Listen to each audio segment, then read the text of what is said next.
Hello students.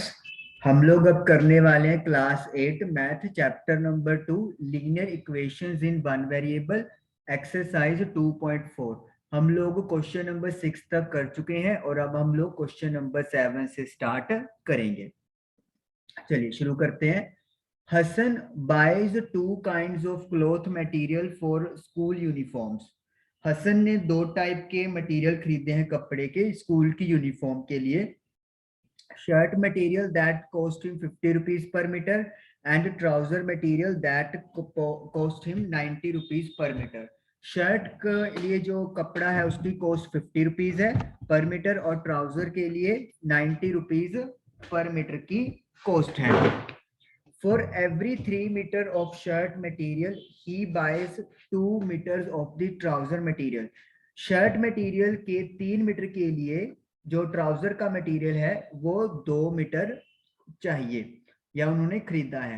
He sells the material at 12% and 10% profit. फिर जो material है उन्होंने 12% और 10% प्रॉफिट पे सेल कर दिया। मतलब क्या चीज हुई कि शर्ट को 12% प्रॉफिट पे और 10% प्रॉफिट पे ट्राउजर का मटेरियल सेल किया है। His total sale is 36,600 rupees. जो टोटल सेल हुआ है उनका वो 36,600 रुपए का हुआ है। How much trouser material did he buy. तो उन्होंने कितना ट्राउजर मटेरियल परचेज किया है वो हम लोगों से पूछा हुआ है। चलिए अब सबसे पहले तो हमें यहाँ पे बात हो रही है कॉस्ट प्राइस की, सेल प्राइस की और हमें टोटल प्रॉफिट भी इन्होंने मतलब परसेंटेज में दिया हुआ है और टोटल सेल हम लोगों को कैलकुलेट करके दिया हुआ है। तो यहाँ पे जो लाइन है ये वाला कि 3 मीटर ऑफ शर्ट के लिए 2 मीटर ऑफ ट्राउजर मटेरियल की रिक्वायरमेंट है, तो ये लाइन हमारे लिए इंपॉर्टेंट है। चलिए शुरू करते हैं हम लोग। Question number 7। Let the trouser material, trouser का जो मटेरियल है उसे हम लोग x मीटर लेट कर लेते हैं। नाउ अब हमें पास क्या गिवन है, 4 2 metre trouser material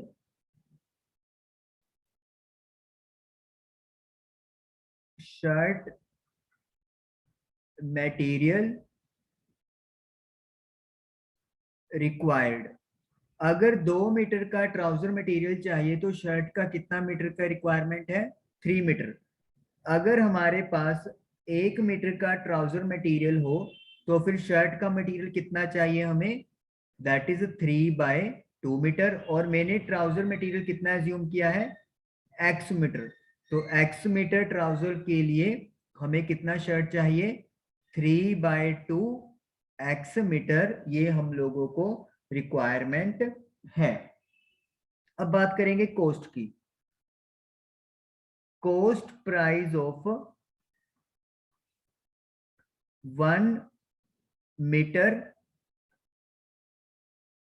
shirt material. Shirt material के 1 मीटर की कॉस्ट हमें दी हुई है 50 रुपीज और टोटल शर्ट मटेरियल हम लोगों को कितना चाहिए, 3x/2। तो इसका मतलब क्या है, 3/2 एक्स मीटर शर्ट मटेरियल की जो कॉस्ट है उसके लिए क्या करेंगे, 50 से 3x/2 को मल्टीप्लाई कर देंगे, यानी कि ये आ गया 75 रुपीज। इसी तरीके से cost price of 1 metre trouser material, 1 metre trouser material के लिए मुझे कितना रिक्वायरमेंट है उसकी बात करेंगे। 90 रुपीज की कॉस्ट है तो ₹90। तो फिर मैंने ट्राउजर के लिए कितना मीटर एज्यूम किया है, एक्स। तो एक्स मीटर ट्राउजर मटेरियल की कॉस्ट क्या हो जाएगी, 90 into x, that is 90 rupees. तो ये कॉस्ट प्राइस, तो यानी कि टोटल कॉस्ट प्राइस जो है वो मेरे पास क्या हो गई 75, यानी कि शर्ट मटेरियल का प्लस ट्राउजर मटेरियल का रुपीज, तो ये मेरे पास आ गया 165 एक्स रुपीज। तो ये टोटल कॉस्ट प्राइस हमारी बनी है जो मतलब शर्ट और ट्राउजर मटेरियल को परचेज करने में जा रही है। चलिए थोड़ा सा पार्ट इरेज करते हैं हम लोग।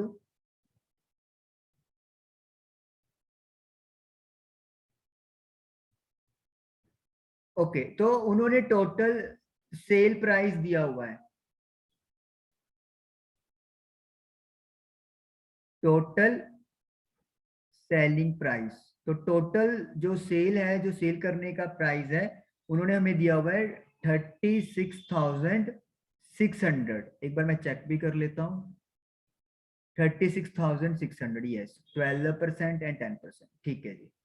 तो जो टोटल सेल प्राइस है वो 36,600 है। हमें जो प्रॉफिट है वो कैसे कैलकुलेट करना होता है, selling price minus cost price. तो सेलिंग प्राइस है 36,600 और कॉस्ट प्राइस है 165x। देखिए ये माइनस नहीं हो पाएंगे क्योंकि यहाँ पे x लगा हुआ है 165 के साथ। अब हमें जो प्रॉफिट का उन्होंने सिस्टम दिया हुआ है वो कैसे दिया हुआ है, profit percentage. Profit percentage, profit हम लोग यहाँ पे लिख देंगे थोड़ा सा, profit on shirt material. Shirt material पे कितना प्रॉफिट है हमारे पास, शर्ट मटेरियल पे प्रॉफिट दिया हुआ है हमें 12%।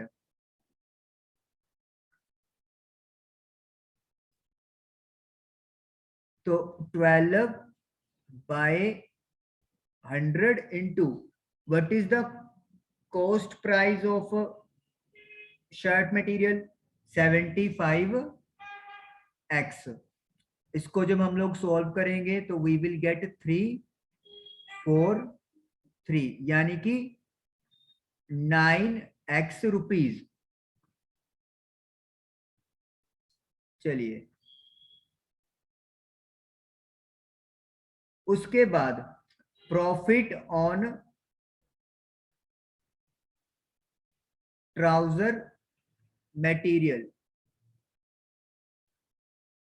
10%।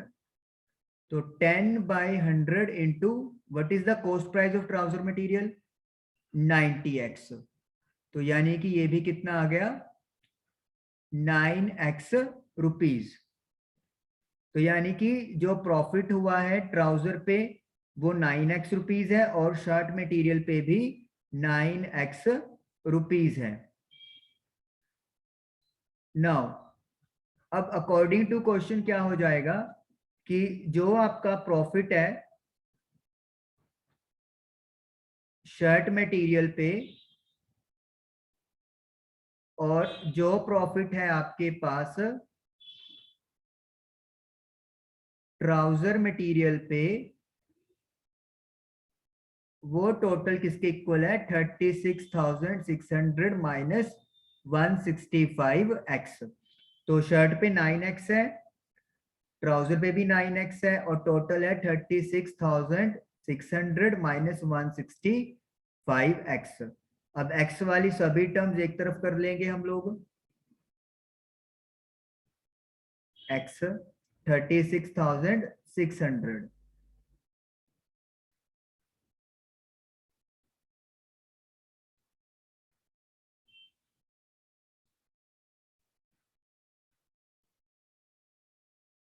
तो 918 और ये बन गया 183x इज इक्वल टू 36600। तो x कैलकुलेट करना है तो 183 के साथ डिवाइड करना पड़ेगा। तो ये आपके पास आ गया 200। तो इसका मतलब क्या है, x यानी कि क्या था आपका ट्राउजर मटेरियल, तो वो आपको कितना परचेज करना पड़ेगा 200 मीटर। ये आपका आंसर यहीं पे खत्म हो गया। अगर हमें मान लो शर्ट का भी फाइंड करना होता तो शर्ट का हमारे पास कितना था 3/2 एक्स शर्ट मटेरियल। तो 3/2 से 200 क्या मल्टीप्लाई कर देते तो यू विल गेट 300 मीटर। तो ये शर्ट का मटेरियल आपके पास आ जाता। तो इस तरीके से आप लोगों का जो आंसर था वो आ गया और क्वेश्चन नंबर 7 आप लोगों का डन हो गया। अब देखो अगर अपन क्रॉस चेक करना होता तो वो आप कैसे चेक कर लेते, मैं आपको बता देता हूँ, बड़ा सिंपल वे होता है यहाँ पे। देखिए अब हमें क्या करना है, कॉस्ट निकाल लेनी है। कॉस्ट प्राइस सबसे पहले शर्ट मटेरियल की निकाल दो। Cost price of shirt material क्या थी 50 रुपीज पर मीटर। तो 300 से मल्टीप्लाई कर दो तो यू विल गेट 15,000 रुपीज, यानी कि 15,000 का तो शर्ट मटेरियल खरीद लिया। फिर आप खरीद लेते ट्राउजर मटेरियल। ट्राउजर मटेरियल की कॉस्ट थी 90 रुपए, तो 90 इंटू 200 दैट इज 18,000 रुपीज, 18,000 रुपए। यानी कि टोटल जो कॉस्ट प्राइस है वो कितनी आ गई मेरे पास 33,000 रुपए आ गई। ठीक है, तो ये मैंने परचेज कर लिया 33,000 का मटेरियल। अब जो प्रॉफिट है शर्ट पे, प्रॉफिट आपको उन्होंने 10% दिया हुआ है, तो 10/100 इंटू कॉस्ट प्राइस शर्ट की 15,000 है,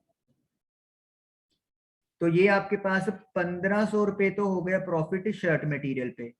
उसके बाद 12% आपको ट्राउजर पे बेनिफिट है, तो ये आपके पास आ गया 2,160।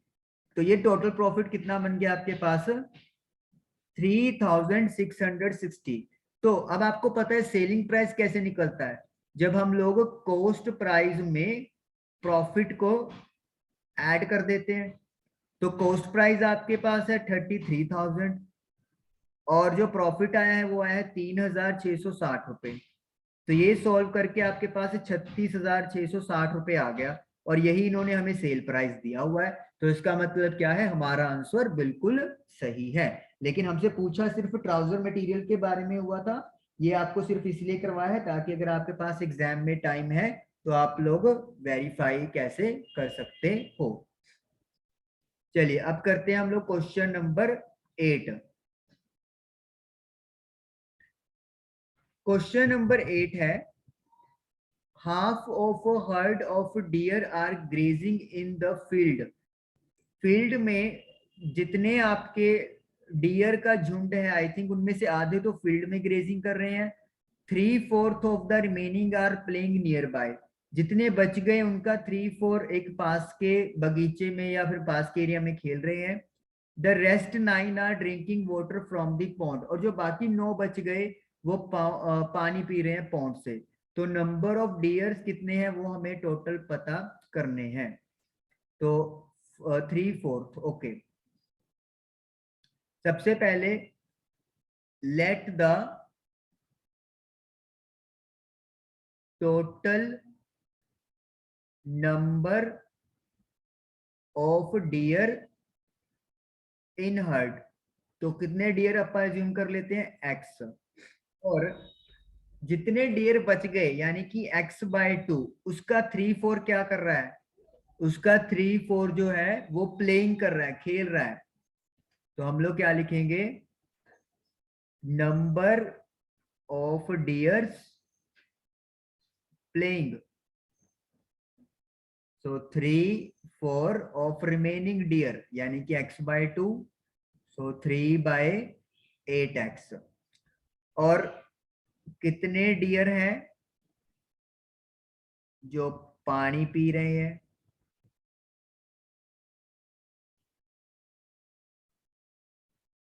9।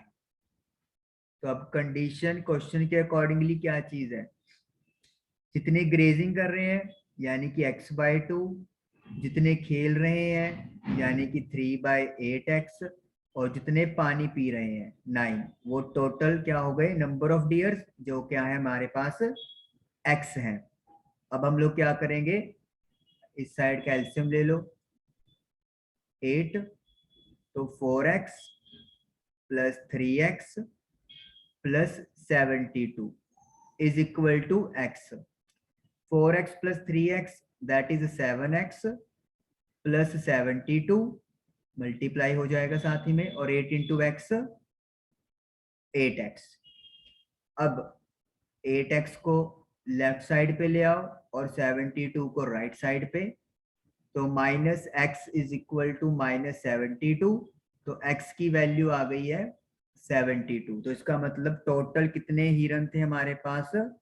72। तो कितने फील्ड में ग्रेज कर रहे हैं? 36। कितने डियर खेल रहे हैं? 72 से मल्टीप्लाई कर देंगे 27, और कितने पानी पी रहे हैं? वो 9 है। तो ऐड करके अगर हम लोग देखेंगे तो वी विल गेट 72। तो इस तरीके से यानी कि हमारा आंसर बिल्कुल सही है। चलिए करते हैं अब question number 9। Grandfather is 10 times older than his granddaughter.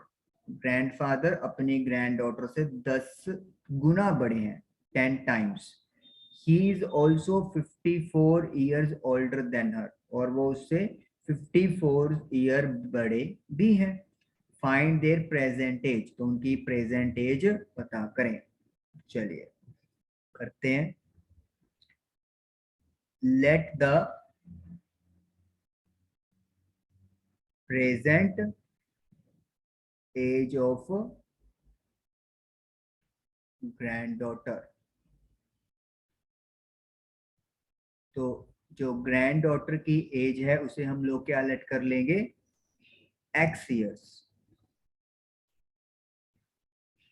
तो ग्रैंडफादर की जो एज है वो क्या हो जाएगी? 10 टाइम्स है, मतलब x की मल्टीप्लाई 10 के साथ, तो it will become 10x years, 10 गुना। अब कंडीशन के अकॉर्डिंगली क्या है कि ग्रैंडफादर जो है वो ग्रैंडडॉटर से 54 ईयर्स बड़े हैं, यानी कि हम लोग क्या लिखेंगे? Grandfather's present age is equal to 54 plus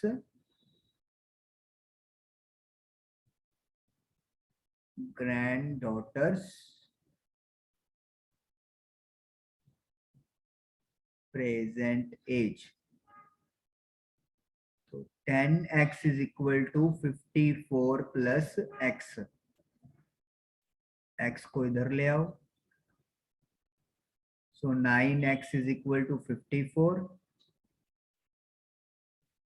तो x हमारे पास आ गया 6। तो यानी कि जो ग्रैंड डॉटर है वो 6 इयर्स ओल्ड है, और जो ग्रैंडफादर है उनकी एज 10 इंटू 6 यानी कि 60 इयर्स है।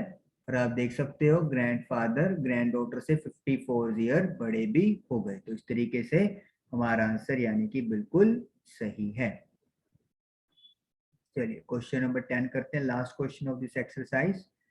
अमन's age is 3 times his son's age. Aman की एज उनके सन की एज से 3 गुना है।